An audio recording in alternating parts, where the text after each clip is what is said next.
Welcome everybody to Playmakers with TTao and Doc Education. Tonight's guest, Vacant, and we've got an all-community segment for you. Going to be going through a bunch of clips from a lot of Tyro Academy teams, right? Maybe Slothosaurs. That's TTao? right. That's right. There's a lot of teams that we're going to be taking a look at. One of the main things is this is my good friend Vacant. We talk all the time. We go into these discussions about like how to coach all this stuff. So it's like this is a great opportunity today for us to take a look at some of these teams and really try to give a lot of more tips and tricks and not just go into like over the surface. Try to go a little bit deeper and go, okay, here are the action steps you can do this week or in the off season so that next season you climb up higher. Sweet. Well, I know Vacant can only hang out with us for about 50 more minutes.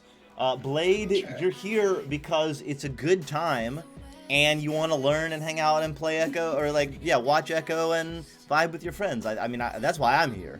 I don't know. You let me know. Let me know if you're here for any other reason. You can also troll, there's plenty of reasons to be hanging out, right? Anyway, go ahead, TTao. Yeah, so we'll sort of lead in, and I just want to introduce Vacant a little more. I know a lot of you already know him because he's so active in the community. He was active in NEPA, all that fun stuff. One of the ways that I first met Vacant was actually through Rookie Cup 2 is when I actually started playing Echo. And this dude was coaching the team that became the champions, which ended up becoming Krakens, which became Diamond, did CC, all that fun stuff. So like, I knew Vacant when he was a coach, and he would coach. He would join some of our team and just hang out with us and coach us. And I love the dude from that moment. He's always got really good advice. He also says some stuff that makes me laugh and crack up. So I think that today will be a good time. In terms of some of the stuff that else he's done, I think he already wrote some to me. He's on NEPA AAA. He's a captain. He's played season 2 to 5. He's played for Phoenix. He's played for a few other teams. I think he's played at a very high level, and he has a lot of experience coaching. So this is a great addition, I think, for today. I think we'll have a lot of fun.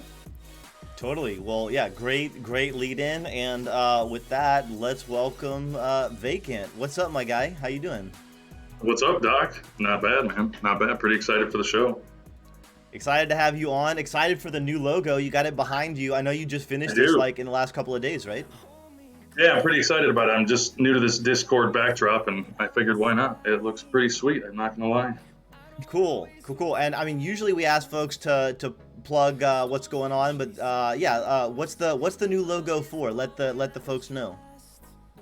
Ever since I got back from NEPA LAN, I've been on a break from Echo. I played a little bit here and there, played some pubs and stuff, but I'm like I want to build my brand. I mean, there's a lot of people in the community that are building their brand, and now's a really good time with Echo as it's growing, like a really good time to jump and just start, building a foundation for something.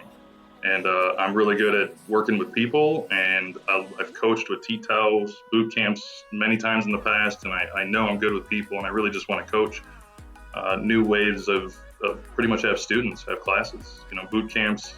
I love working with the Playmakers boot camps. I'm excited for tomorrow's boot camp, but really this logo is just, it's just me. It's what I am. It's who I am, and I'm ready to, just kind of build this logo and continue my career in playing and coaching. So it's kind of what's going on. I got a Discord that'll be going live on the 1st of May during the draft. Hopefully I'll be able to live stream the draft for NEPA. They got the 4 new teams. They got the pro draft, and then they'll have the AAA draft. Hope I go pro, but who knows? I'll be fine. I love the AAA league, but yeah, just building my brand, and I'm happy to be here with Playmakers. 100%.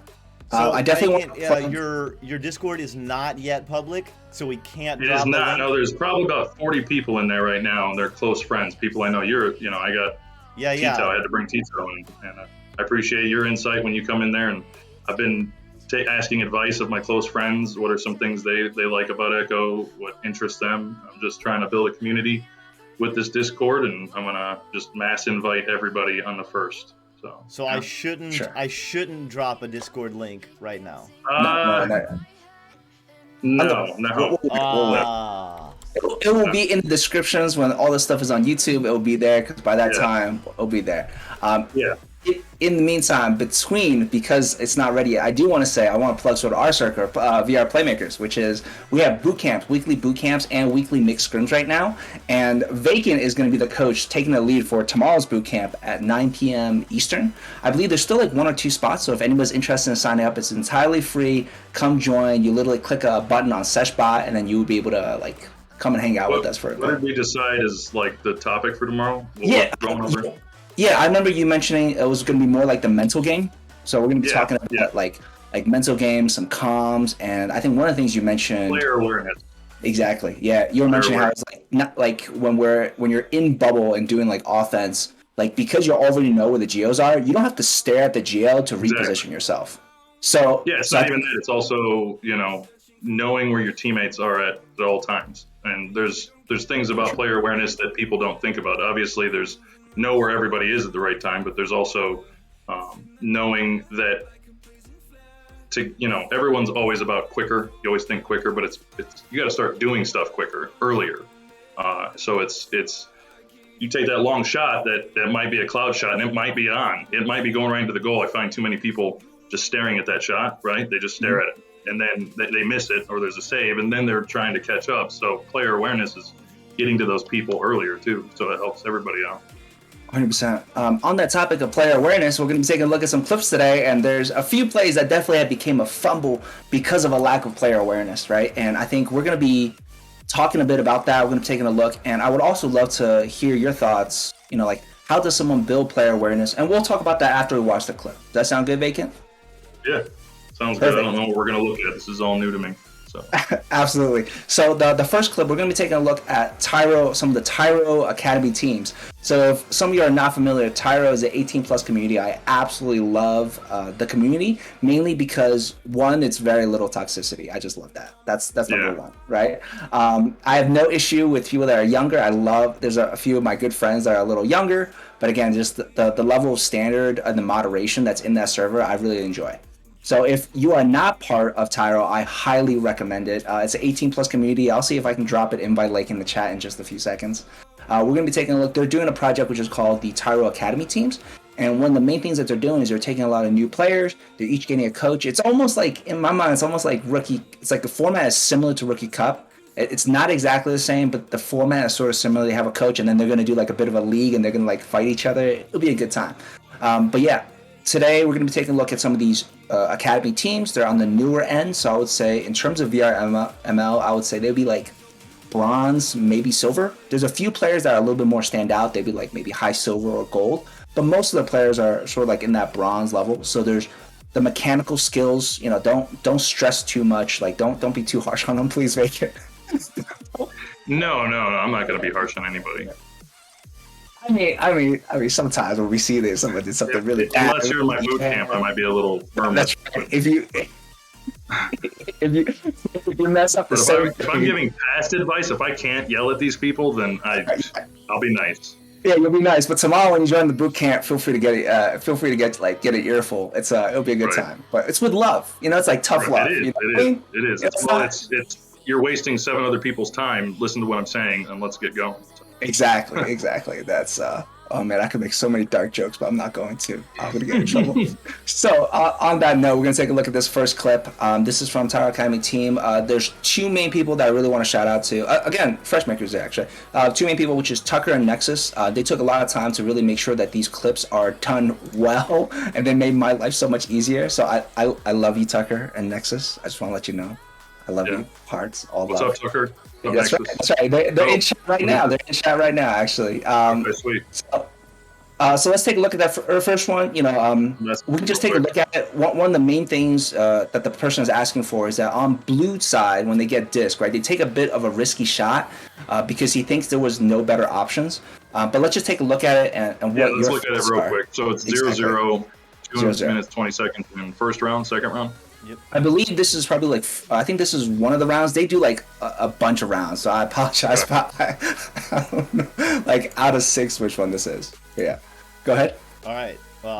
So here we go. We got two blue in the mid, 2 orange next to them, and another group of 4, 2 and 2.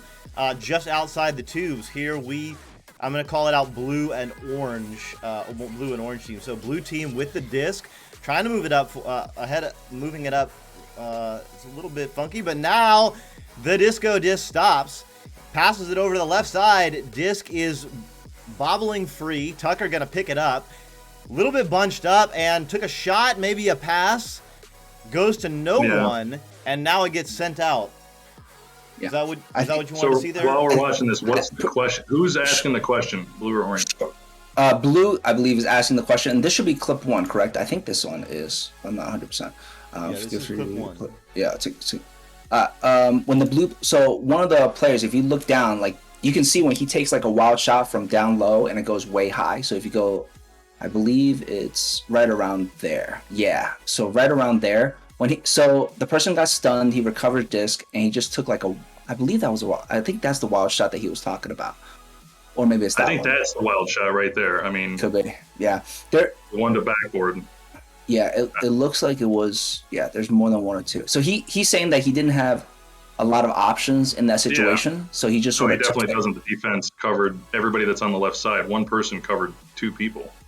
Yeah. So, I mean, it's all about spacing. I'm trying to figure out what the question is. Like that wild shot. What else? Yeah. So what can this blue team do as far as setting up on offense? Yeah. So let me rephrase the question to make it a little better. I think. Yeah.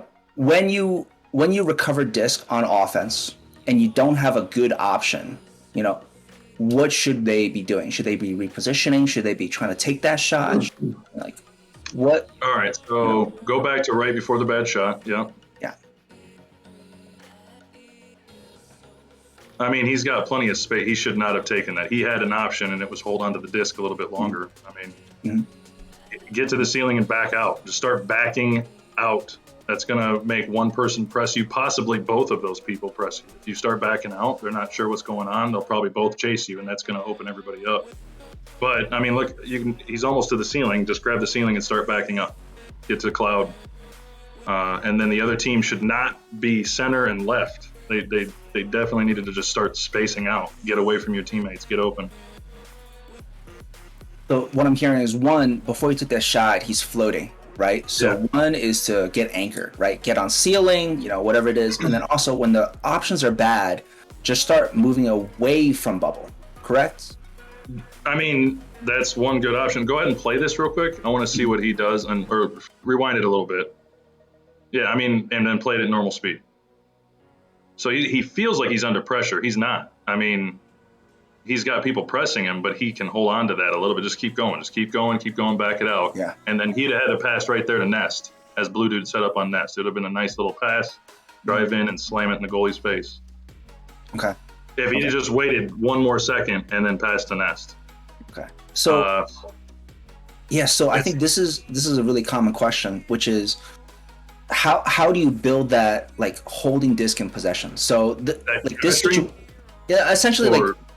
So, for example, right, you're saying that he's not being pressured, right, and he's throwing the disc, right? One thing that happens a lot is the defender gets, just starts looking at you and coming forward. A lot of players I notice, especially at newer players, right, they get anxious, right, and then they just whip it, right, like they just, oh, maybe I can take the shot, maybe I can pass, right? Like, how do you start developing that possession? I'm trying to think of how to, like, if I've ever ran any drills like that. I mean, it comes down to mechanics. He should be putting his other hand up and grabbing ceiling right now. Like, his hand's not up. He doesn't know the ceiling's there.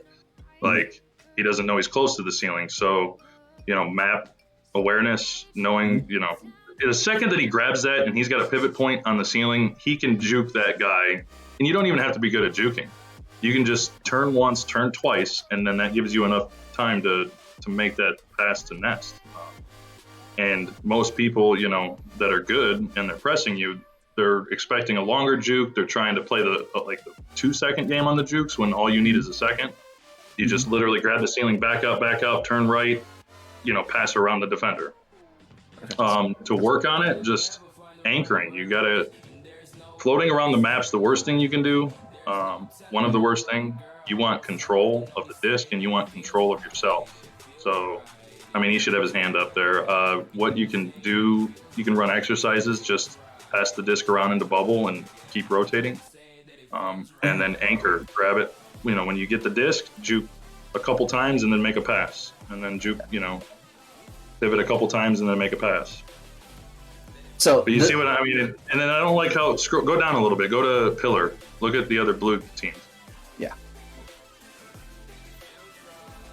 Like, don't ever do that. What are they doing? And I'm not criticizing them. It's, you know, it's stuff, especially when you're newer, that you don't think about, and somebody needs to tell you about it. And I'm glad we're doing this.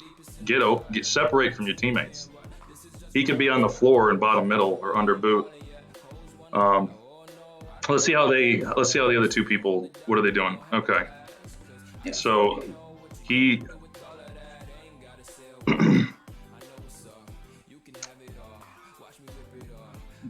your teammate didn't need help there. When he went in, when his teammate got stunned, he comes flying in right there. To help him. He doesn't need help. Like, you're the guy with the disc that needs help. Yeah. So separate. Get, you know, if I see my teammate, I'm grabbing, you know, shield right there and dropping to the floor. Yeah. So on the topic of spacing, right? So one is that mechanical piece of being anchored, right? And then also getting more comfortable holding possession of the disc, even just for a second, right? Just to give your team like some time to set up, give yourself some more options. And you're talking about positioning, right? Again, very obvious. We can see that two players are clumped right next to each other, right? First person got stunned, second person came forward to like sort of help out. And what's happening is that they're actually both taking themselves out of play because they're so close. Exactly. Yeah. So a gas scissors right there is able to cover both of them. Those two players, it's going to be really hard to pass to them and not have it, you know, go wrong because you have an enemy player like within grabbing distance. Yeah. You mentioned, I mean, you see this mistake at a lot of levels. I mean, when it happens at, you know, high diamond master level, it's not as accidental. It's, you know, maybe they're getting together as a stack because they see the disc possession about to happen, but yeah, about to change possession. But yeah, yes. I think that's you get spacing. Be a little more patient. I think if I'm talking to this team, if I'm talking to what were their names again? So the main person right now with disc holder is Tucker, and then it's hard for me to see. I think they can pull up names actually. If Doc can pull up all the names on the little scorecard, there you go. Okay. Yeah, so it's Nexus, Tucker, Iceman, and Zen. Yeah. So get spacing. Try not to, you know, you get spacing because there's one goalie and 3 defenders, and there's 4 offenders. I mean, it's basic math, right? So get spacing. Someone's going to be open. And just be a little more patient, you know, try and, you know, if he's on your foot about to knock you out, sure, yeah, throw it down into the ground if you have no option. That way people can start fighting for it. But learn, you know, mechanics, you know, grab the ceiling, fall back a little bit. Yeah. And draw your defenders out. Another thing I'm noticing, like, Nexus is here on the bottom here. And Tucker is going for the disc. Tucker gets the disc, but Nexus goes right for the disc as well, right? So it's the parallel to what happened over here with Zen Smoke coming into an area that he really didn't need to go to and kind of getting out of the play there. Nexus does the same thing by going to the ceiling and going right by Tucker. If Nexus instead goes to anywhere to the left, like goes to Cloud or even just stays on Bowtie and calls out, or goes to the ceiling over here, anywhere to allow Tucker, once he gets the disc, because Tucker is under pressure from 2 players, right? So if Tucker can keep the attention of these 2 players and then has an outlet either on Bowtie or on Cloud or on the left side ceiling, if Nexus is in one of those places, Tucker can immediately pass there. And then, as Vacant said, if Zen Smoke was like on the floor here or on the shield instead of being over here, then immediately Tucker is going to pass down to the outlet, the reset back or left, and then that pass can just go straight into shield and then straight in for a score.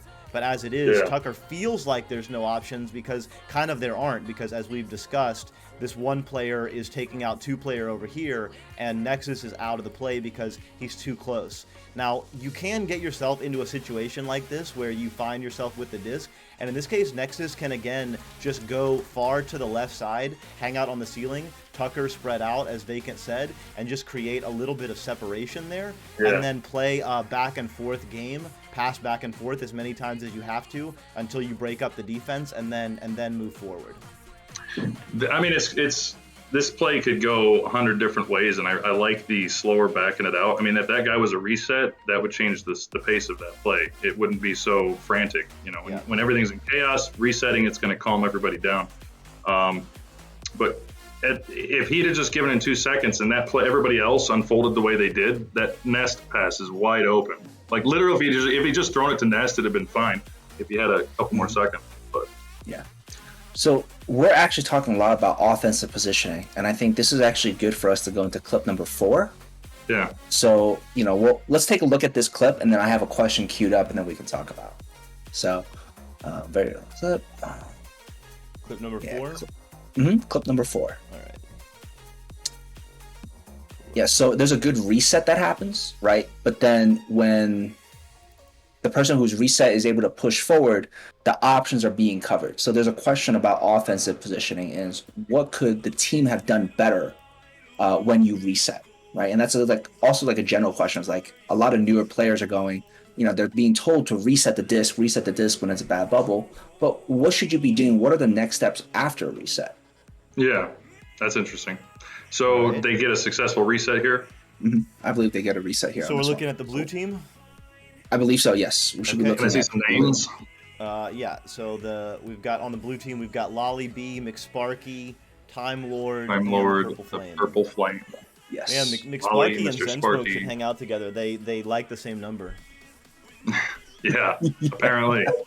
Okay, here we go. I'll give it the call. So we got 3 blue team all just hanging out really close together. So very interested to see what happens here. So it looks like Purple Flower with the disc. Beautiful reset to the backside. Very nice spacing, although 2 players are hanging out in the same area. Now good spacing. Left, right, center. It looks like Time Lord moves all the way back. McSparky hanging on, being very patient, not under any pressure, slowly moving up. Lollybee and Purple Flame too close together, maybe a little bit. There's a lot of stunning. McSparky goes in, takes a shot a little bit wide, picked up by the Media Garcia, and sent back out.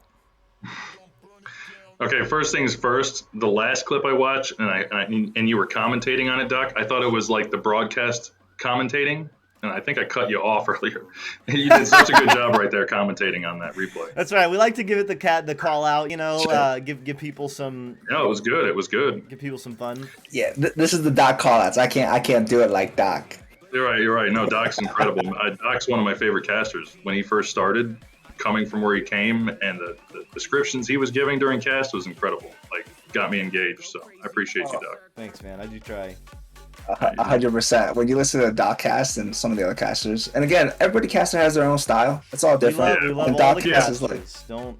love Amazing. all the casters. I love Just all the saying. casters, but every caster brings something different to the table, Yeah. and I love that. So. Yeah, this is us trying not to get in trouble with the caster, the production team. Yeah. Shout out Sir Demway, shout out Palador, shout out. Yeah, all of them. All of them. Yeah. Let's take a look. Let's take a look at this academy team, and we just love Doc more here because he's here. If Palador is here, we're like, Palador, you're our favorite caster. Yeah, we're not. We can't compare.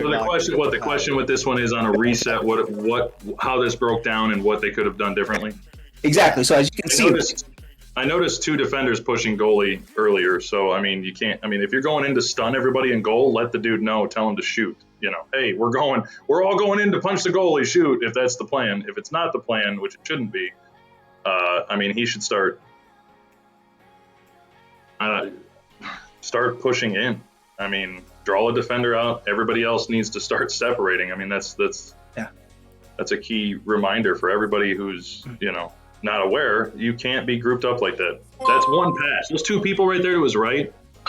If you throw the disc, you're throwing it to 2 people, and it's one option at the same time. So Sprace out, drop to the floor, drop to the I heard this from Game and Jaywalker. You want to get to the extremes of the bubble. You want a far right pass, maybe above shoulder on the ceiling, and then down by the 3-pointer on the ground under bubble. Get to the extremes. Yeah, you want spacing. It all comes back down to simple math. When you're getting pressured and there's a goalie, one person should be open. So there's two pieces I'm hearing, right? One, you're talking about extremes, right? There's left, right, up, down, and I also think there's the piece of like in front, north, and south of the goal. So being behind the net and in front of the net, that's also an extreme, right? So there's a few different ways you can do that, right? As you can see, with two players being on same side post, it's making it harder. It's making it easier for the defense to cover you because you're both there, right? Versus if you're on right post and left post, one person cannot cover both, right? Just because of physical spacing, they can't do it. The other piece that you're mentioning is like having one person being available is I think like one thing that's really interesting is talk about like numbers advantage, and I think Sir Dimwee did a really good job about that, which is like when you think about enemy like in bubble, right? The goalie counts as 0.5 of a person because they can't really leave. So when you have the same number, so if you have 4 people and they have they have 4 people, it's actually 4 versus 3.5, and you have that bit of advantage to push in. But that advantage only works if the reset draws out a defender. So as we can see with McSparky here, McSparky actually does a really good job of pushing from bow tie to nugget to shield, because now someone has to cover him. Like when he's on shield, like as you can see with, I can't even see who a person that is. I think that's Chuck. Anyways, that person has to, they can't just leave that uncontested, right? So that's perfect in terms of disc holder pushing up as the reset. Yeah, push him into shield again. So there's two offenders on the right. Where's the other blue dude? He's backing out. He's on left Pac-Man. Mm-hmm. Yeah. What is he doing after everything's unfolding? He was on post. So he got the stun out on I guess it was a double stun out, and then he backs out to the Pac-Man. So by the time at that point, if you'd have passed to him, he would have slammed that right in. If you're putting yourself in that kind of position, there are ways to still put the disc in the goal. For sure. So again, based on positioning, right? When you're pushing up on bubble like that, I don't think the move to go from post to Pac-Man was a good option, because I think you're taking yourself out of the play. I think going high or low would have been much better. If he was calling reset, hey, hit me back on left pack, reset it back to left pack before, as he's driving into shield, or like right then, even, because he needs to be an option and he's not. So yeah, for sure. So what's up, Swag? Grumpiest Broom's got some words for you there, Vacant, in the chat. Yeah. Let me see what he's talking about. Grumpy, what's up, dude? Vacant is a stud test. Miss you, old man. Yeah, what's up, Grumpy? Yeah. Jonathan. Sorry. What's up, Doug? What's up, T-Lud? What's up, Queen Cap, Farsight, Furry Bum, everyone hanging out in the chat. Lucifer, Freshmakers, thanks for hanging out. Yeah, thanks for coming out, man. Really appreciate everybody that's here. Ask questions. We'll definitely ask them in a bit. We'll do some more community questions after this clip, I think. But yeah, so Vacant, as you're mentioning, right, like being an option, right, playing those extremes, getting the numbers advantage. So how would you train those offensive positioning in bubble? Is there anything you would recommend, any rule of thumb, or how they would practice positioning better? Going back to spacing, rule of thumb is if you're 2 feet from your teammate, get away. Get really far away. You can run just bubble passing. Just get in a private with your team, your starters, or just all 6 of you, and start rotating passes in the bubble. 6 or 7 passes, and then someone, to make it fun, have them drive at the 6th pass, have them drive in. You'll find a lot of times under pressure, they can't make 3 passes. And then you just challenge your team to do 6 passes, drive it in, or take a long 3. And then stack up to go get the disc and start another offensive drive, just with no defenders, but spacing, keeping space, being able to see your cuts. You need to see your cutters. You need to,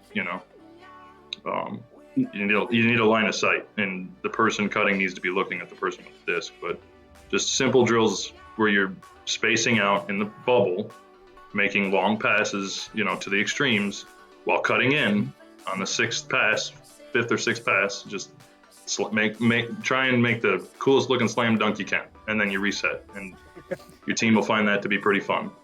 Yeah, and the one thing that I think about is just like Vacant said, if you're this close between Purple Flower and Lollybee, you've got to realize that one of these people, or probably actually both of these people in this case, need to move.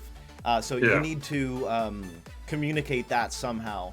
The very open space is like below and above, and actually like one of these people should probably push to the wall on the far extreme. I think Time Lord is actually in a good spot right now, but then moving back to pack, I mean, could be good for a reset, but if you're not resetting, then like, yeah, moving in maybe a little bit, or also exactly, like right there. That looks like a good spot. Like Vacant said, anywhere that you can get into open passing lanes. And what that's going to do is once McSparky does drive in, notice McSparky drives in, and McSparky actually gets forced to take a bad shot because of these two defenders here. And those two defenders are able to come over because Time Lord doesn't keep this defender engaged. So this defender effectively defends against two people because he chases Time Lord out of the bubble and then chases the disc. Meanwhile, on the other side, the same thing happens with Kay. Kay's coming out to defend Purple Flower. You see Kay coming out and then redirects and eventually adds pressure over onto McSparky as well. So if Purple Flame is again like on this far wall or on the floor, then this defender doesn't come up either. So both of those things is kind of what forces McSparky to take this shot, which not a bad shot. But imagine this same shot, but with these two orange defenders not there. And maybe Media Garcia's not there because Lollybee is maybe on the floor. And so now it's just McSparky against the goalie. That's what you want to do. You want to force with that spacing by having someone on the edges everywhere. You want to force a defender to come away from one of those people, and then, like Vacant said, McSparky can deliver it to another pass, and then that forces the defense to shift there, and then you make another pass, and then eventually you get a nice little shot. Yeah, no, I agree. One thing though we might not be thinking about is the head game of these players. Go back to where he's on Nugget or on Dot. Yeah. A lot of times people get bloodthirsty for the goal, and they're not team players. They may think that they are, and they claim that they are, but they just want goals. They just want the glory, and he's really setting himself up. I mean, he takes the shot, so obviously he wanted it. But when you're looking at a defense like that and two of your teammates timed out, I would have already thrown it to my teammate to the left. I don't think this could have ended in a really nice goal. Like, I would be taunting this right side, and if I drove in just like he did, I would just give a love tap pass to Nugget. Yeah. You know, and then I would jump the ceiling, flip inverted, and be open on the extreme. So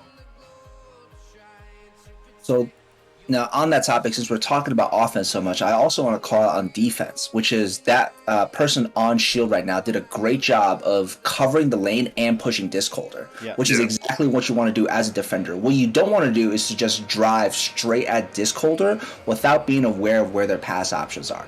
Because as we talked about with numbers like disadvantage on defense, you are at a disadvantage in bubble defense if their whole team is set up. So one way to counteract that is to push disc holder while covering a lane. So now the other three people that are open are being covered by the other the other people on your team. So again, sometimes you might even have to take a bit of a roundabout route rather than just going straight to it. But on defense, think about covering lanes while pushing disc holder. Shout out to Doug. Doug, what's up, bro? Doug. Shout out to Doug. Yeah. There's so. Go ahead, Vacant. No, that's it. Go ahead. Yeah. No, there's so many little pieces that we could talk about. You know, what I really want to focus, and for the viewers here, especially on the newer side, is that offensive positioning. Like, if you're 2 feet next to your teammate on offense, you're too close, right? You're just too close. And listen to what Vacant's talking about again with gaming, Jay. I remember watching that game video as well. He talks about going to the extremes. That's one of the videos that's like in the middle of my mind. But yeah, it's like go to the extremes, go high, go low, go left, go right, go in front of goal, go behind goal, right? Try to go extremes. And one of the ways I like to think about this, and this is something I haven't heard a lot of people talk about, but I think it's important, is the fact that on successful, in my mind, it's like successful offense and cuts, you're trying to get the goalie to turn and look around, right? And what I mean by that is because on Quest and on Rift, VR has a field of view restriction, which is, I believe it's closer like 70 something and change. 75 degrees on Quest 2, I think, roughly. How much is it? I think it's like 75 degrees. Yeah, it's like 70 and change, right? It's like it's under 90. I know that much, right? But what you're looking for is to have people set up so that the goalie cannot track both players with just looking at one place. In my mind, that's how a really successful cut does. When you make a goalie do this, or like in front of goal, behind goal, where you make them look around, that's when the goal, like those cuts are going to be the most successful. Versus if you have 2-3 people drive it in from the left side and the goalie can just stare at all 2 or 3 people, like, yeah, the cut can still work out if you get the goalie to dive, but you're not getting the goalie to feel a lot of that offensive pressure. So just something for the people out there. There's some good goalies that don't mind pressure. They really triumph over pressure. So, but I get it. I don't like people pestering me, and as a goalie, you got to watch that backboard. It's your responsibility all the way up until when they press into bubble. But it's pressure on a goalie is not, it's stressful. So it can be the difference between a goal, or not a goal.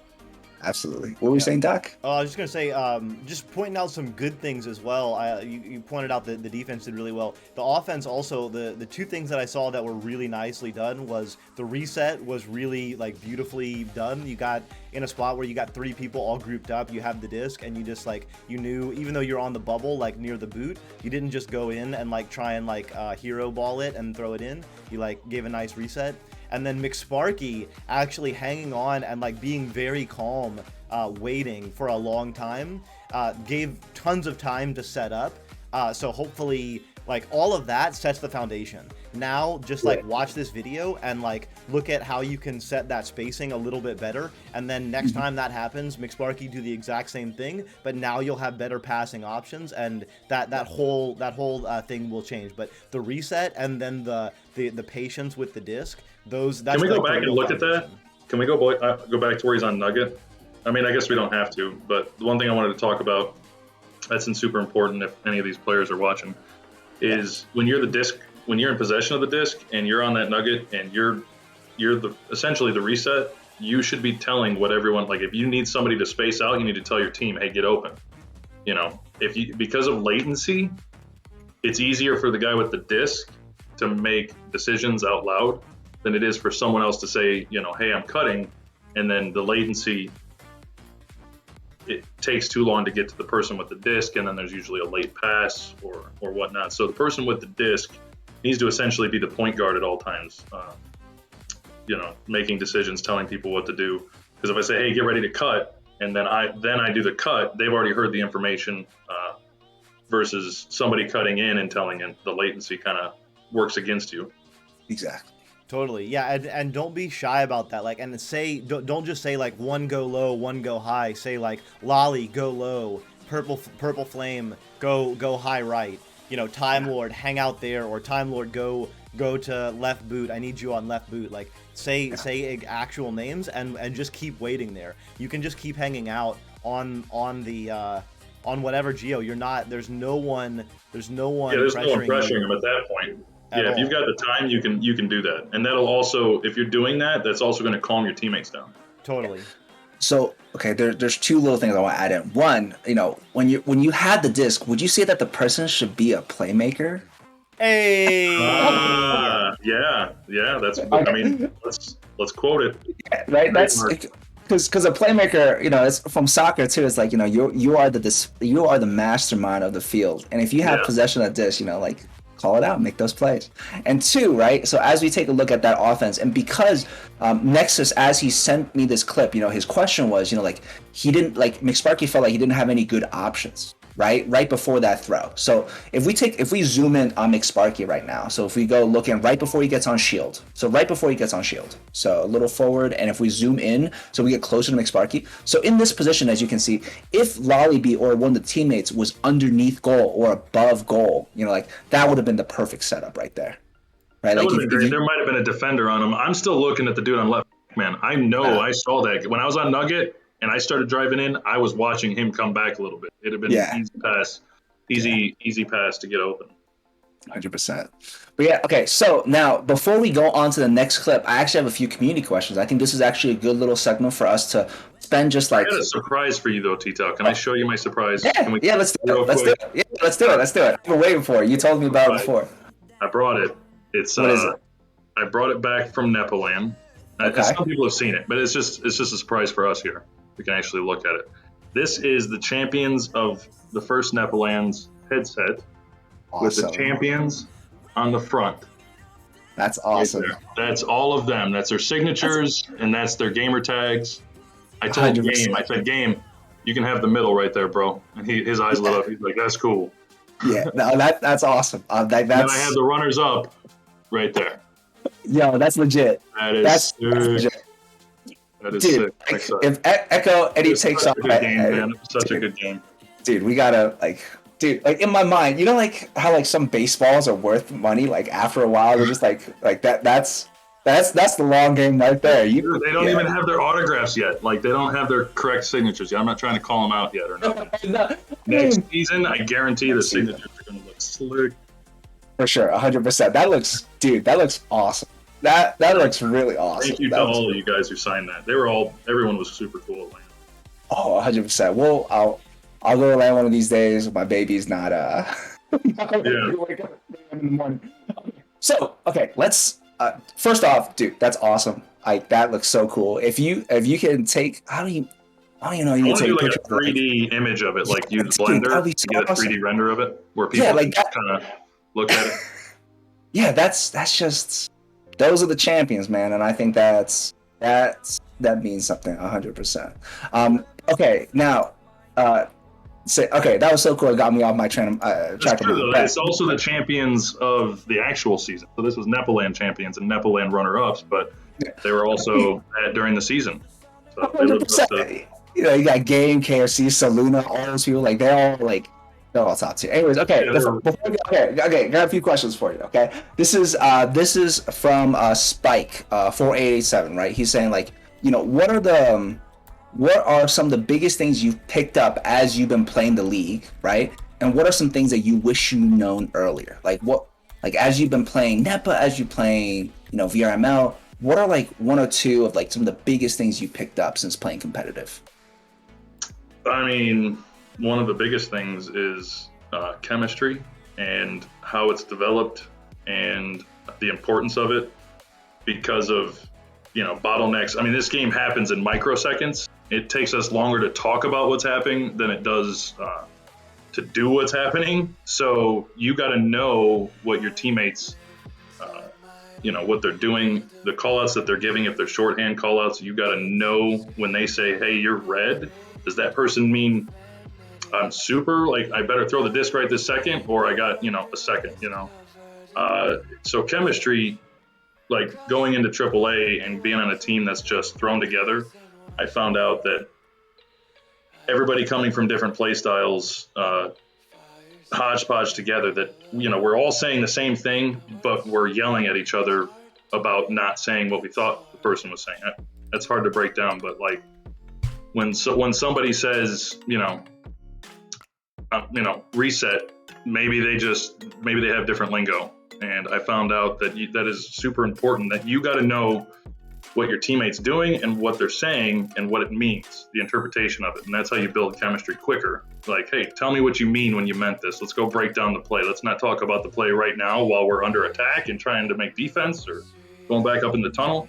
Let's literally go back and tell me what you mean. For one, you know, discuss what you're talking about, the concept, so I can fully understand it. People get into arguments. The head game is ridiculous with egos. You know, sometimes people think it's just ego, but again, it's just miscommunication. But so chemistry is one thing that I've coached a lot of people and I've developed that over the years. But if I could go back, I would focus on what the other person's trying to tell me, what my teammate's trying to tell me. Because when I hear it, I might be perceiving it one way versus what they're actually meant. What was the second part of the question? No, what are something you wish you know earlier? And what I'm hearing is like it's almost that difference in language. It's like, one person says red and the other person says red, and they're not the same thing. Exactly. And, Yes. right? Yeah. It's like, yeah. Some people are like red when they're like 5-10 seconds away. They're like, I said "You're red 5 seconds ago. What were you doing holding on to it, man? Yeah. And then the other person's like, they say red after they stunned you. You're like, you're red, by the way. I'm like, yeah, thanks. Yeah, I know. I know, man. I was the disc already. I know I'm red. Okay, so like getting clear on that language, and what I'm hearing is like doing sort of like what we're doing, right? Which is like a lot of like doing a video review or just chatting after the game and going like, and not just like trying to like fight with each other, like I can't believe you missed a disc, but like, hey, you said this. You said reset behind you, right? And I just chucked it, and you didn't get it. So what you meant was, I need to know what you mean when you say reset. Where are you typically at? Where are your locations? And so a lot of times chemistry is built over time, but there's quicker ways to build that, and it's discussion, it's talking, it's being humble, it's being open and honest, and just coming to an agreement. You literally just got to say, tell me what you mean, explain it to me so I fully comprehend it, and then I'm going to tell you back what you just said to me. And then if we're both saying the same thing, then you're going to build your team chemistry so much quicker. Okay, perfect. And then I have one more question from Chuckles. I'm gonna mess up his name. It's Chuckalots, I believe. Like, what is, as a team that's just learning about the game and just learning to play competitive, what is an offensive strategy you tend to implement? Either on, like, I think what they're saying is like on Joust. Like, what would you recommend for a new team? Like, if they could only run like 1 or 2 offensive jousts, what would you recommend them they look at? I mean, even at master level, you still have like relay lefts and relay rights and different variations of it, and they're pretty simple. What I would suggest is making sure you're lining up at in the tunnel before the launch with significant. Tyler, you're killing me here. Sorry, breaking the action sports. Tyler McKinney right here. So yeah. Okay. When you're on Joust and you're the QB, you need to have your center set and everybody's set, so you have time to discuss what's going on, and that nobody's like. A lot of times on Joust, people are just getting set up as it's saying 3, 2, 1, and then the chaos happens right out, and you lose possession. People don't go left. People don't go right. You need to be able to set up early. That way, you have the time and the confidence that you're going to go out and do your Joust good. And typically, you're going to do a split left and right. So somebody left tunnel, somebody right tunnel, and somebody deep. There's, the Wrath relays where you send 2 left and, one person kind of curves around and goes deep right floor. So you throw it left tunnel. Your second pass could either be the relay left to left, deep left Pac-Man, or if they're short enough, they could be at like nose. Or your second pass could be deep right through valley, down by underneath Pac-Man. And that is extremely diverse play. If you do it right, it's hard to work around as a defense. Generally 1 or 2 passes are going to be made, and once you're through mid, that's when you get control of it. So, and this is actually the perfect perfect transition. So, Doc, when you have a chance, let's queue up clip 6A. Okay, I just want to make sure we only have about 3 minutes before VACANT has to go. Yeah. We'll take a quick look and then we'll be go. So, as you're talking about, like the play, like a relay and a standard split. We're gonna take a look at a relay real quick, and then love to hear your thoughts on the positioning of this relay. So this is a great transition for it. So it'll be quick. It'll just be a quick little relay. They did modify a little bit. We'll take a look. So orange team is gonna be coming out of the tubes. It looks like, or blue team rather. Time Lord sends it over to McSparky. McSparky deep cut in, although it's gonna be picked up by the backside and sent back out. Broken play. Yeah, perfect. That's it. As you can see, yeah, so they have a bit of a relay. Instead of going to tunnel, they're going to left side, right? Okay. Oh, we'll give it a second. The replay viewer is a community project, and there are just a few little quality of life improvements that everyone would love. But in any case, we can get around them, and that makes it okay. Time Lord with the disc sends it over to the left side. Everyone on the left side for the blue team, 2 players very much clumped up on the bottom. McSparky with the disc No open pass right now. Can't even see who's open. Now moving in under pressure from a very fast stack. Does get the disc boost, but it's going to go right to the back stack. Okay, so let me see where the second two people went. Yeah. So they both went right under orange team. Yeah. For orange team? So, yeah, orange team. No, I think blue team, right? Okay, so blue side, I think it was a left relay, but the pass was a little high, so that's why the person went to mid, right? But you can see that they try to go to left, right? And then there's two people that go trench for that relay option. But I think it was just a bit wide. So, here's the question for you. What do you think, what would you say for positioning if they were to do this over again, right? Like, for them to set up like a good relay on a left relay, where would you want them to be positioned for a left relay? So left nose to the player's right a little bit. Yep, up on nose. Yeah. Shortening it up is going to help, like, even on the wall, closer to the edge of tunnel. Yeah, because if they got a backstack, they can attack. If you go all the way to Pac-Man to be the left relay, a backstack can pressure that pretty easily. So shortening it up on nose would be good. I mean, even Pac-Man, like the backside of Pac-Man's good. That's typical. Yep, there's one, there's two, and then down on nose. Yeah, that's really good. Those are good positions. Yeah. Going right next to your other teammate is, again, a no. They're literally right. They're one pass. That's one pass right there. Yeah. That one guy can get almost anything the other guy can get. So absolutely, yeah. Yeah, and they're not, as you can see, they're not even in line of sight. Can you go back to when they're in tunnel before joust? McSparky, when McSparky gets the disc, actually can't make that pass because of the multiple geo that gets involved, and even for several seconds, still can't even see those players. As you can see, this oncoming stack is moving pretty quickly right at him. So he's gonna try and get around this geo and throw this pass. But even if, and the pass is a little bit wide, and that makes it easy for the back stack. But even if that pass is on point, this stack is gonna be able to jump both of these guys really, really easily, especially because they know it's going that way, because there's no other option. There's no other option, yeah. That or a reset, so. Yeah. So, Vacant, you said you were saying something just a moment ago about wanting to look at something? How far can you go back on this play? What's the beginning of the play? Are they in tunnel, getting ready to come out? Yeah, they stack and they go down. Set up. From spawning, let's see how they set up. Because it seems like it was a botched rollout. I don't know if that was they shouldn't be going next to each other. All right, so go ahead and press play. Zoom in on them. And then can I see the clock?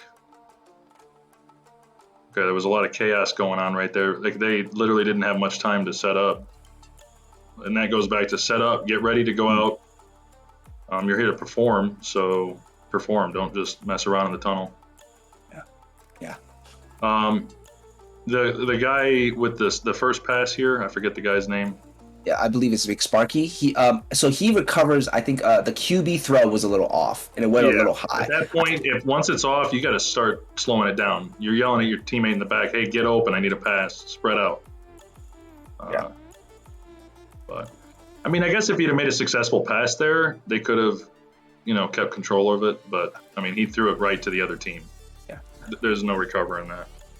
What I'm hearing, and then we'll sort of like end off on this, is one is for a good relay, a good position for deep could be on left side wall, on nose, or behind Pac-Man. Those are some really common and good positions. Having two people go low on trench, like they're just too close together that they're not both pass options. So go to left. So the guy's either going to go left Pac-Man, left nose, or left wall here. But the deep right person should go underneath right Pac-Man by like root. And if they were on route, this guy with the disc would have had a decent pass to that lane. Yeah. Maybe not even so deep. Even down at the bottom of nose on the floor would have been better. Bottom of nose on the floor. Okay. Yeah. So again, you have one on left side if it's a left relay, and then cross, you want to go in, either go low. Like, those are some really common positions. And as we talked about, even in Master Tier, there are lots of relays that successfully convert. Oh, yeah. Yeah. So I think that, like, if you had one offensive play, again, for the people that are watching, get a relay down and set up position just like Vacant's talking about. Beyond that, I think we're almost done with time. We're about to take a quick little break. But Vacant, is there anything else you really want to talk about and tell our viewers? No, no. I'm thankful for all the questions. I love helping people. I love giving advice. If you have any more, reach out. Find me on Facebook. Find me in Discord on May 1st. Don't you give out that Discord. I almost did. I'm glad I asked. I'm glad you said something because I was just about to drop the link. Yeah, we can drop it on the 1st. We'll drop it back on this video. We'll make sure next week we drop the Discord link. I'm sure Vacant will be in the chat as he usually comes and hangs out. But yeah, definitely thanks, Vacant. I don't know if you've been watching the Twitch chat, but been getting a lot of love. Drugnautfish says Vacant coaching is paid to win. Yeah, he said he hung out, played with you for like 2 hours and learned more that night than 3 months of playing the game prior. So huge I appreciate shout out. that, man. Yeah, thanks. Shout out to Adam, one of my favorite moderators. Wines, one of my other favorite moderators. Mr. Cuckoo Head, appreciate all your help. Doug, appreciate all your help. Thanks everybody who's been helping me out, and I look forward to this game's just growing, and we're hitting an exponential curve here. So I think this game's going to blow up in the next year or two. And imagine when we're playing Echo and there's millions of people, like 5 million people playing this game. Imagine that. Imagine the day. We're all hoping. Yeah, we're all hoping.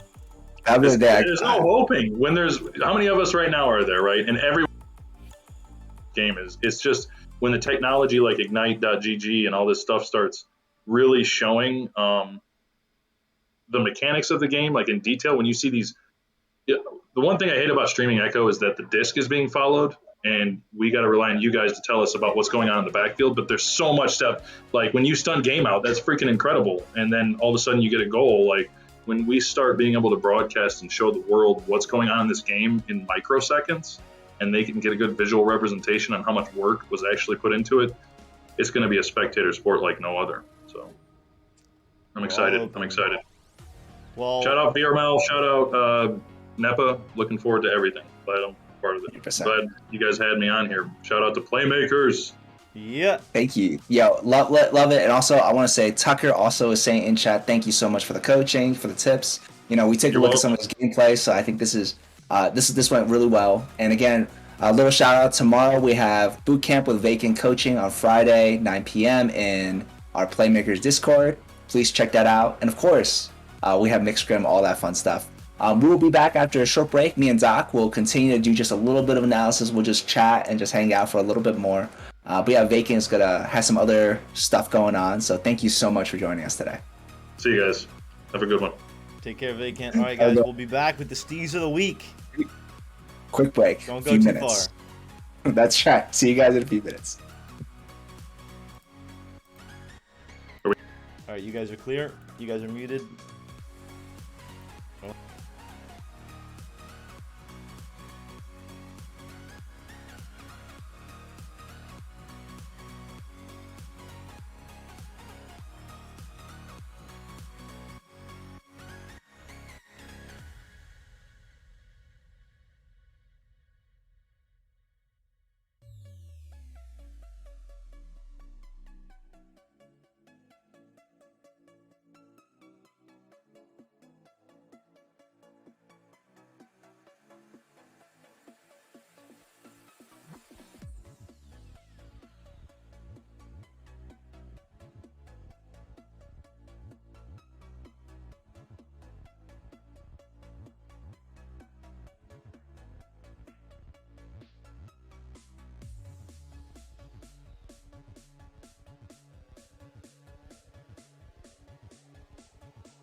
And welcome back, everyone, to Playmakers.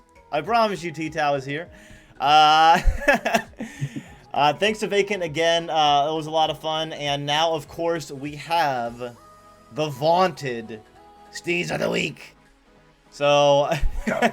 Okay, this play, I want to just let people know, this play is fucking next level. I saw this and I was like, you gotta be kidding me. That is amazing. So, as a little setup, as you can see, it's Nebraska Numbskulls is who we're looking at, and there's 1 minute left on the clock. They have a 3-point lead, and they pull ahead with this play. This is just an amazing play. Well, Doc will comment, and then we'll go from there. We'll check it out. 100%. Right. So it looks like Jake gets a leech, and then, oh my goodness, headbutt in the goal. Yeah. So the main part of this play, and then we can sort of zoom in. You'll see what I'm talking about. Is that it was again, defender did a really good job. Missed shot. If they got the pass, it would have been a 2-pointer. But this headbutt turns it into a 3. It's pretty good. Yeah, pulling ahead, further 3-point lead. Now the team has to make 6 points in 1 minute to come back, and it's, I think, just an amazing play. Just absolutely amazing. That was pretty You dope. can see it's very intentional too, because it's like he does the full duck. He goes ass to grass and then headbutts it, and it goes in for a 3. And I think that's Steez if I ever saw it, man. It's pretty good. It's pretty good. All right. All right. Well, that's it for the Steez, and Vacant had to take off. So now TTao and I are gonna hang out for the next little minute, do some community analysis, just the two of us. So which clip should we roll to, TTao? Sure. Yeah, we're just gonna be taking a look at. Let's take a look at number of Slothosaurs number 1. We're going to take a look at turnover, and one of the main questions that's going to be showing up for this one is, how do we stack better, especially on turnovers? Like, what can defense do to be able to capitalize on those turnovers? Sweet. So let's take a look at that first. All right. So we got Slothosaurs, and looks like Slothosaurs are going to be in blue. BG, Sir Trees, Natasha, Shake and Bacon, and on the other side, do you know who we have on the other side? We don't know. I believe this is Borrow Monkey. That looks I believe that's sort of a mixed, because I know Borrow Monkey and no, I'm sorry, I lied. This is Disorderly Conduct. Oh, okay. I remember now. Okay. That's right. All right, so we'll play it up, and it looks like Slothosaurs have the disc. BG's on the floor. Gonna be moving up under pressure. Beautiful reset over to Shake and Bacon. Shake and Bacon, beautiful pass over to Sir Trees. Can't quite handle it. Disc is loose for a minute, gets stunned out. Onion in the area. Shake and Bacon gonna get stunned out, and Onion gonna be sending it out left. That's right. If you skip forward a little bit more towards the end of that play, they actually relay it down and then actually get a score. So if you so we'll talk about like that initial sequence is what's important. But as you can see, they throw, they catch, and then they score, right? So one of the main questions is, we had good possession. We saw that good reset. There was a bit of a fumble and a missed pass, which happens to all of us, right? It happens even at the highest levels. The question is, how could Blue have stacked faster or gotten back on defense? What could they have done so that they could, so that score wouldn't have happened, So, Doc, let's take a look at that. Yeah, hold on. I'm just... No worries. Maybe Franz is watching and can see that sometimes these little bugs are a bit of an annoyance. But anyway, so yeah, I think, so what do I see here? Beautiful reset, nice little work by Shake and Bacon. Shake and Bacon moves up. I would say, like, maybe first thing, Shake and Bacon could go, instead of going to the root, kind of wait here on the wedge or on the floor. So notice, like, Shake and Bacon has to move up and moves right into the teeth of that defensive player, Brooks Bank. And Surtrees is open, but if Shake and Bacon were to hang out like a little bit further and force that defender to come to them, then that makes that pass even easier. So that's just one little thing. But good spacing. Surtrees is in a good spot. Everyone's kind of there's person left, person up, but these people are not really in the play right now because of this pressure that's happened here that doesn't really need to happen. Surtrees now gets the disc or doesn't. Now, here's one thing that, in relation to the question that I see, Surtrees immediately goes for the disc, and notice where Surtrees' head is at. It's looking completely at the disc, and Onion's gonna grab and get the stun out. So the number one thing is just to notice, like, you've lost the disc, yes, but you should be able to see right here that Onion is coming up with you, so you're in a combat situation. And so what that means is you're gonna need to be keeping an eye on that person, and also like definitely getting your shield ready. Obviously, if you can shield there, then you can be in a position to get the disc. Now, Surtrees then gets stunned out, and let's see what other people are doing. So Natasha and BG are just kind of hanging out, like watching.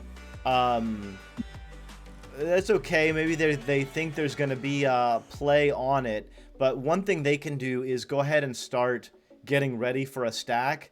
Kind of hard to say because they didn't know who was going to get the disc, but especially once they see Surtrees get stunned out, once Natasha sees Surtrees get stunned out there and Onion is in the area, you bet that Onion is going to get this disc. And so that means, Natasha, you should be looking to pair up with BG's here. BG's, again, as well, you should be like looking to throw your shield. BG's gets stunned out by Gabe right here. If BG can throw up a shield and then go and get Natasha, then they're ready to re-grab back. So that's another thing I see. And then, yeah, Natasha pushes out to the nest, which just kind of gets her away from, and then even further, like, pushes up, which does cause the pressure to get the disc out. But again, like, right now, what Natasha and BG need to be getting together in a re-grabbing stack to go. And the same thing over here with Shake and Bacon and Surtrees. They need to be looking for each other immediately. Surtrees goes far away from goes for BG. Which, I mean, it's good that somebody got stacked up, but the pairs that really should be stacking are Natasha and BG should be stacking, and Surtrees and Shake and Bacon should be stacking there. So that, absolutely, that's one thing there. Another thing, so Surtrees and BG eventually do get stacked up. Natasha and Shake and Bacon are not. So again, if there were two stacks, we would have more options. But then they get broken up, and everyone is going for the disc here. You've got Natasha, BG, and Surtrees going here. Like, the level that you guys are playing at now, you have to expect a lot more scoring power, and Surtrees and BG should be going home here. You should not be going for the disc, because you should be recognizing that that these players are going to be flying up and getting there. So yeah, I would say Surtrees and BG should be beelining home, and probably if you do that, you're gonna get there right when this disc does. You're gonna get a stun out, and you're gonna save the disc there. Absolutely. Everything that you mentioned, especially with Natasha on backboard, going with the other person next to post, right? Like that, I think is the absolute best play. Now, one thing in terms of all the situation, what I think is happening is that it's an issue with communication and comms. So the moment that Surtrees is unable to get the disc, because the fumbles happen, right? Like don't stress it. These things happen, right? What's important at that stage is for someone on the team to call like loose disc or something along those lines. Especially when Surtrees gets stunned out, right? And he's not able to recover. You have to say like turnover or enemy has disc or something. When those comms, or whoever's on the back line should be able to see all this happening as well.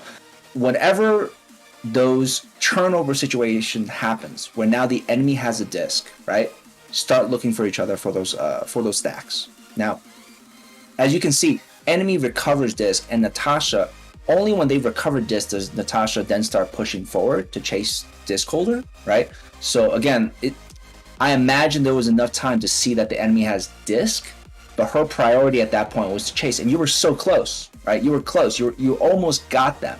But as a solo player, right, trying to chase the disc holder, especially because they're like right next to each other, the chances of you being able to catch them is very low because they can dribble, they can pass. It's very hard for you to catch them in that situation.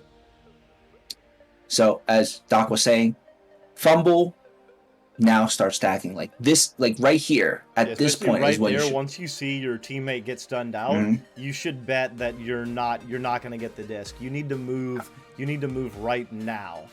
And movement could be like going to nest is not a bad option, especially because your player BG is engaged in combat down here. So moving up and then allowing, like, saying BG like regroup at nest or regrab at nest.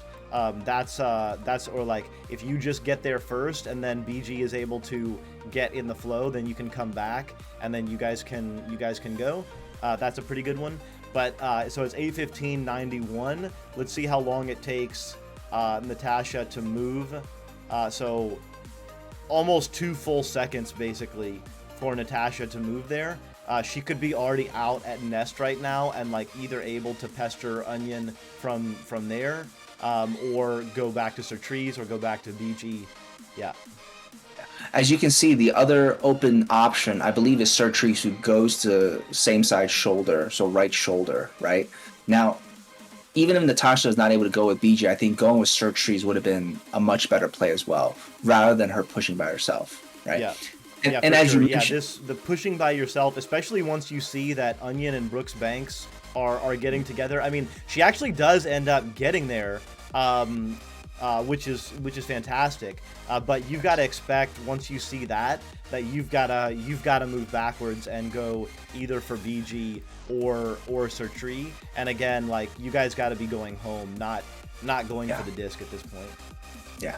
Now, I think the stack chasing disc is not actually a bad play, but because Natasha's already there, now you're triple committing to one person, and as you can see, very open pass there. So I think again, it's a comms thing. If Natasha was saying, like, I'm chasing, I'm challenging, anything along those lines, the stack can then do something else. Right? Yeah, and I think going the stack for the disc is okay if you have a second stack. So if Shake and Bacon and Sertrees were together and Natasha and BG were together and one stack wants to go for the disc while the other stack goes home, that would be good. But yeah, as you mentioned, TTao, right now you've got all 3 players and none of the players now for Slothosaurs are stacked together. So there's just you've got no chance, and you've left a completely open goal.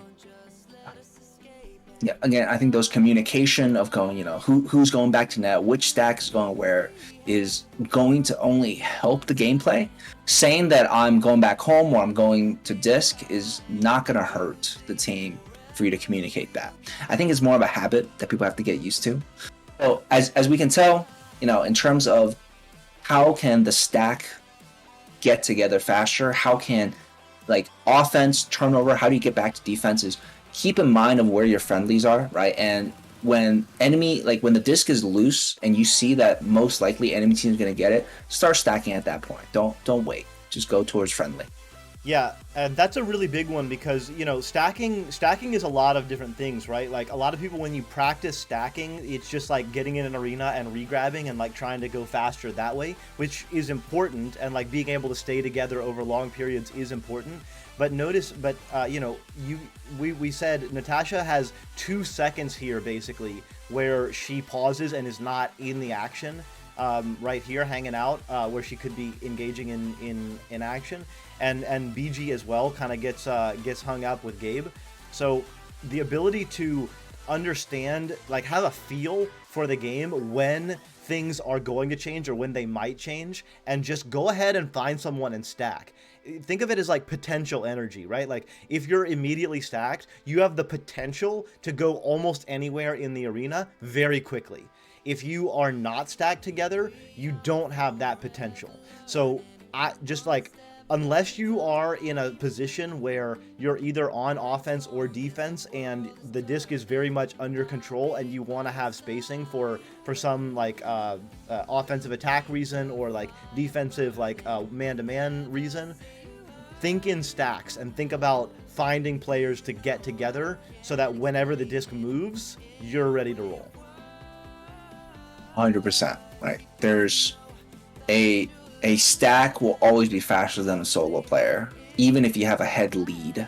Unless the disc is within arm's reach, the stack will always beat a solo player. Now let's take a look at clip number 2, which is some bad clears. So we're gonna be taking a look at some of that. Actually, right before we do that, I do want to call out that Brooks, who's a good friend of mine, we played on Dislocated together way back when as well. They do a fantastic job of going from side tunnel, going to that open pass right in front of the net, and then clean open net.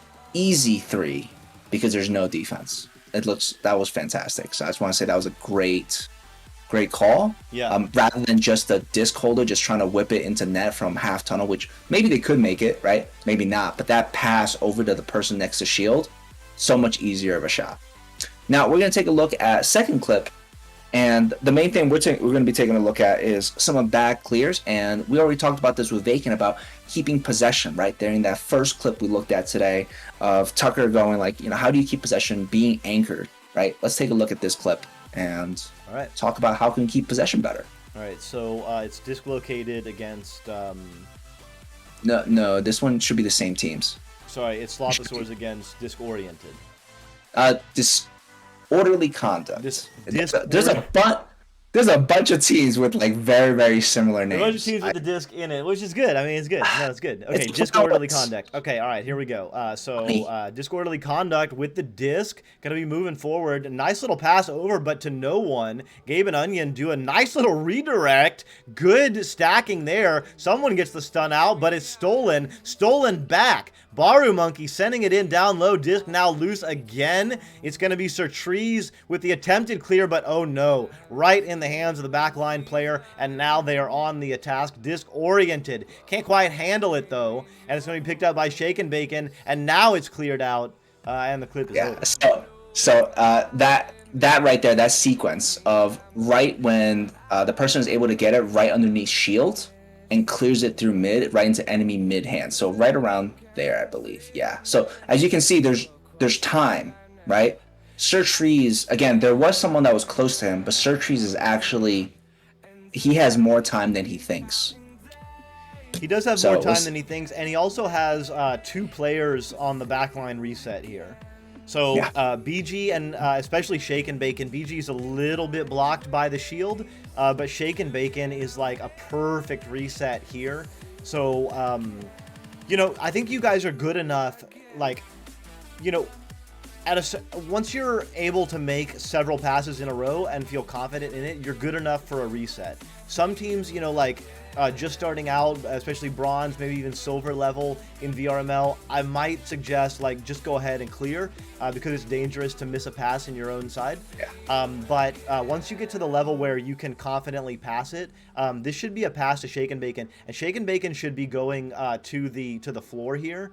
And BG should be going to the wall. And so what's going to happen is, ideally, Sir Trees is going to pass backwards to Shake and Bacon on the floor, and then BG is going to cut maybe to the wall, and then Sir Tree can go to the left side here. So then basically you're going to have a player here, and then a player maybe on the wall here, or maybe on the pillar. Could be a few different places. Could be anywhere. Anywhere on the right side, so that there's two passes open. So Trees, I feel you, bro. I get scared easily. I feel you. But that's why you need Shake and Bacon to be calling out, hey, you're yellow, not red, probably yellow, and reset. It should be yellow, reset, low, and you should be able to just flick that back in this area, and Shake and Bacon should be able to get that disc really thrown anywhere in this vicinity. You should be able to just flick that back without even looking, really. and then you can have your 2 passing options, and then kind of work that triangle and move up from there. So that's one thing. But even that said, basically the rule that I have heard about clearing is basically never clear through mid, always clear through a tunnel, and usually you want to be clearing through the far side tunnel. Now you're basically directly in the middle of the arena, so a little bit hard. But as the disc was just over on the left side, and you can see actually all of the players in the arena, every single player right now is on the left side. So you can look at the mini map. Everyone's on the left side from this blue angle. So everyone is right in here. So if you have that awareness, you should be looking to the right side to clear. But even if you were to clear, I mean, you can see also if you're to clear left, yeah, there's a whole bunch of people over there. Whereas right, there's no one. So even if you do get scared, I think the best thing is a reset here. But the second best thing would be to clear to the right side. Now, in terms of that conversation about like being under pressure, being anxious, being scared, I think a lot of that has to be fixed with comms from the team.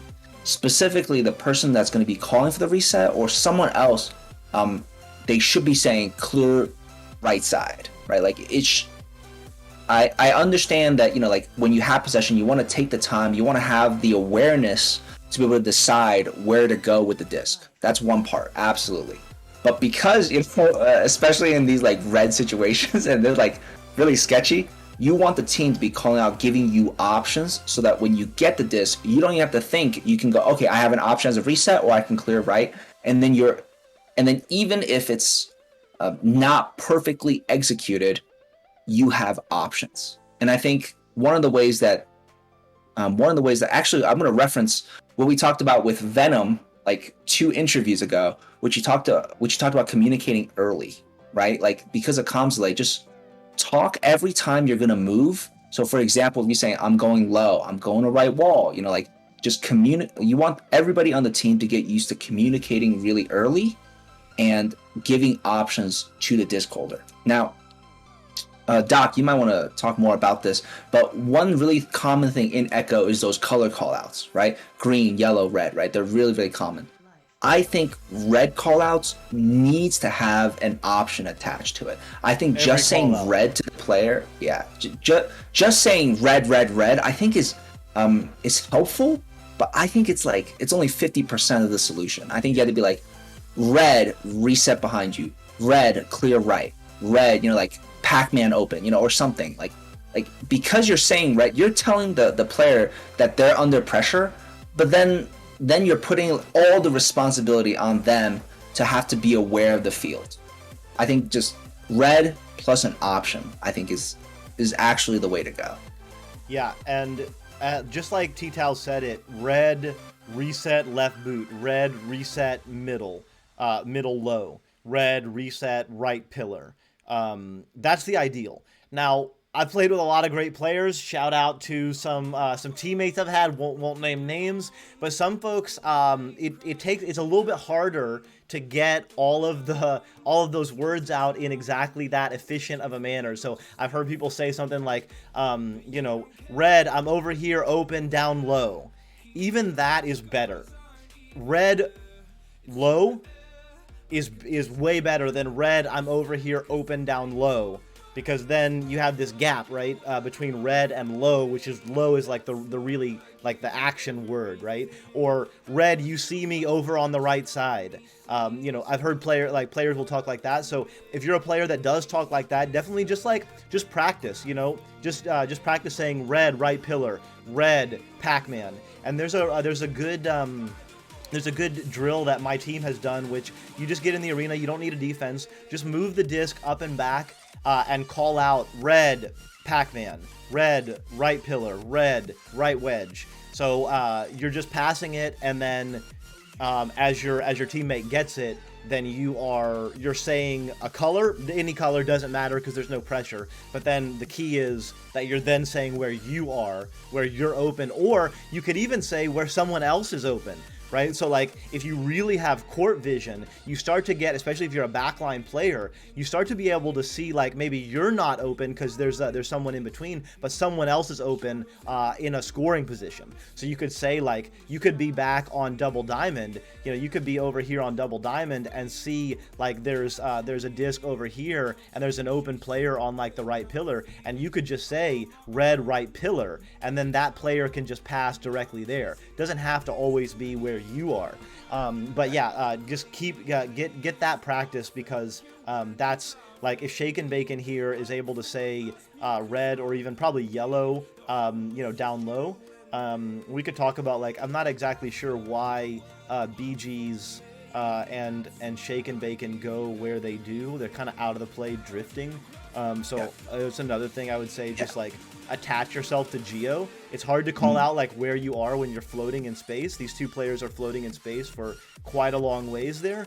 If you instead are always attached to Geo and you're thinking about the Geo name like as you're touching it, then you just get that familiarity with like where you are, and then all of a sudden it's coming without thinking. You're just saying red, like BG, if BG had grabbed the shield there, maybe they were trying to and they just missed, you know, no worries. Like I make tons of mechanical mistakes, like no worries. But if BG had grabbed the shield there, then BG can just say like, yeah, yellow shield reset, or Shake and Bacon can say yellow floor reset. Yeah. 100%. And also, Doc, when you were talking, when you're talking about like comms and what they say, the fact that you're saying them roundabout, like, oh, I'm down over here on the right side, like that's still really good. I want to shout out my teammate Billy and Rome. When they say red, they said red. You are red as F. Get rid of that shoot. Is the call out? Get rid of it now. Get rid of it. Red. Red. Get rid of it. They're on me. They're on me. Yeah, man. Thanks. I appreciate how red I am. But yeah, that's funny. So yeah. So as we talk about, yeah. Shout out to Ron and Billy with your lovely call outs. Just gotta have some fun with it. One more, maybe try and get two more in. No, I think we're honestly we're right at 7:31, 32. I think we're close to being about done. I mean, like we can talk about one more. But honestly, I think we talked about a lot of great things. So I would rather actually summarize for all the folks, and I think just sort of end on that note. What do you think, Doc? That sounds good. Cool. Okay. So, you know, based on what we talked about specifically, we'll get there. I'll just stay on this screen. Camera assets are all wonky right now. It's okay. We'll just stay on this screen. It's fine. Don't even worry about it. So, talking with VACANT today, you know, like lots of really cool things that we talked about. One of the biggest things is just that chemistry and communication and call outs. I think the more we do this, especially talking with, you know, people like Venom, talking to people like Gil, like one thing that really stands out, especially for newer teams, is getting those call outs, right? Now, color call outs are one of the most common, but I would also have to say that saying where you're going to go and saying it early because of comms delay is one of the biggest things. You know, how often is it that, you know, you hear a call out, hey, I'm open on Pac-Man. You throw a Pac-Man and that dude is on station already. You're like, you son of a, like you said Pac. You said Pac, I heard you, but you know, like it's not necessarily their fault. It could be because of comms delay that they said it, but you only heard it 2-3 seconds afterwards and they already moved. So being early with it, like when you leave a geo, say where you're going, right? Like if you can do that consistently and your team is able to just listen and be able to know where everybody is, you're going to have such a huge advantage over a team that's very silent and not even talking, saying where you guys are. So that's one. Communicate early, right? Just try to communicate your intentions. That's number one. And two, as we talked about with Sir Trees, he's in chat saying, I get scared easily. That's pretty funny, dude. Why do you do that? I get scared easily. Yeah, you're killing me. I mean, that's fair. It's fair. I get scared easy. But you know what? I've also heard, like, I think it was Rox, or actually heard, I think a few master tier players say this, that they would always rather someone get stunned out and lose the disc than lose the disc through a panic clear, because when you have the panic clear turnovers are much more common than actually holding on for too long and getting stunned out. So right there, you actually weren't under full pressure right there. You know, just remember, like, I don't know, you're not playing against game. You know, you're not playing against Jaywalker. Like, you're playing against players that are more at your skill level, right? That's the way that MMR works. So just kind of like recognize you have a little bit more time than you actually think you do. And it would be better right there. Like, you had Shake and Bacon and BG were in defensive position. Even if you did get stunned out and got the disc stolen, you know, they're gonna have a 1-on-2. Like, they're gonna have to reset. They're gonna have to do a lot of things before they can get their offense going again. Whereas, like, if you had just held on to the disc, maybe make a little bit of a juke or go for a reset, then you're much more times than if you do a panic clear, you're gonna hold on to the disc. 100%. During our last interview, Strem said it, so we can just clip it. Like, yeah, Strem coming from the Rock said it. Coming from the champion's mouth is like, yo, rather lose a disc that, like, get it stolen from me than just panic clear and turn it over to them. So I mean, like, so I think, and one thing that Ender was actually talking about, he was talking. Who was he called? He shouted out. He like called out something like, "Yo, this one player that I'm like," I think it was specific that he was like, "Yo, you need to do more one-on-ones." I'm like, yeah. So it's like, especially during scrims. No, not during matches. Don't do this during matches. But like, don't be afraid to take the one-on-one. Practice it, right? Like, hey, you lose it sometimes. That's all right. Practice it. That's how you're gonna get better at it. Like, especially in scrims. Don't worry. Like, oh man, we lost the scrim. No, man. Like, work on something, and working that 1v1 is useful at all levels. You know, coming from Ender is like, hey, this diamond player would be better if he just 1v, like, practices 1v1 and got more confidence. So I think, again, repetition is like, what's the term, was like escalating, like desensitization. You know what I'm talking about? Where like someone's scared of something, like you're scared of the ocean. Oh yeah, I do. Yeah. Yeah, it's like that. It's like, hey, 1v1, right? Like, just, you know, play with somebody. Do it in pubs, you know? Just do like, it in the lobby. Do it in the lobby while you're waiting. While you're waiting for the pub, grab the disc. Have your teammates try and steal it from you. Try and steal it from them. Just like always be juking. Just spend that time. Yeah, practice it, and you know, like it's only going to help you to practice these things. It's not going to hurt you. Like, again, as we talked about, I think it's very clear that the goal is not for you to hold the disc and 1v4 and try to drive it in by yourself. I think it's clear that that's not the case, right? It's just 1v1, get past your defender, right? Like, just don't be afraid to take those. Like, don't. And one of the ways that you're going to get less and less nervous is for you to actually do it more and more. And on that note, one of my favorite drills, and people can check out some of the videos on our YouTube, is Rox talks about the 1v2 drill. And I think that's one of the best drills to work that, where you have a defender, you have a goalie, you have one person try to drive it in. Try to drive it in, like 10 attempts. How many can you get? Like, there's really no rules to it other than start like a little bit outside bubble and then just try to drive it in, okay? On that note, I should probably link that in the in here. And we have our YouTube channel. You guys should definitely check that out. But other than that, you know, communication and chemistry, and I think especially with newer teams, Vacant brings up a really good point today, which is try to get clear on the language of what's actually going on. Some people, when they say red, what they mean is you're green and one dude's coming at you, and someone else is saying red after you get stunned, right? Like, so try to just spend a bit of time with your team and talk after, like, hey, you know, what are the comms? You said X, like, hey, we're getting ready for offense. What did you actually mean? You know, like, just get clear on the language. Yeah, and go to ignitevr.gg/Spark, download Spark, save your Echo replay files, and send them to us. If you want some analysis, we're looking for more teams. You know, Slothosaurs, they're getting their clips in, and we're gonna keep hitting them up. If other folks wanna send some Echo replay files, please do. 100%.